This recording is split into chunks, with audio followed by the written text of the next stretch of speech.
গত ১৭ বছর ধরে ফ্যাসিস্ট শেখ হাসিনা রাজনৈতিক সংস্কৃতিকে একেবারে নিজেদের মতো করে সাজিয়ে গুছিয়ে রেখেছিল, যেন নিজেরা সবসময় ক্ষমতায় থাকতে পারে। এমন মন্তব্য করেছেন শহীদ মীর মাহফুজুর রহমান মুগ্ধের ভাই মীর মাহবুবুর রহমান স্নিগ্ধ। সোমবার রাতে সিরাজগঞ্জে জেলা বিএনপির মতবিনিময় সভায় তিনি এসব কথা বলেন।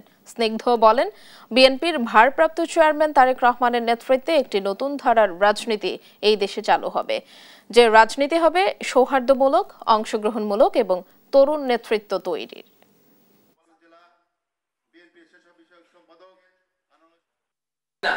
এই রাজনৈতিক সংস্কৃতিটাকে একেবারে নিজেদের মতন করে সাজিয়ে গুছিয়ে নিজেরা যাতে সবসময় ক্ষমতায় থাকতে পারে সেই অনুযায়ী তৈরি করেছে। আমাদের ভারপ্রাপ্ত চেয়ারম্যান জনাব তারেক রহমানের নেতৃত্বে আমরা একটি নতুন ধারার রাজনীতি প্রতিষ্ঠা করবো এই বাংলাদেশে,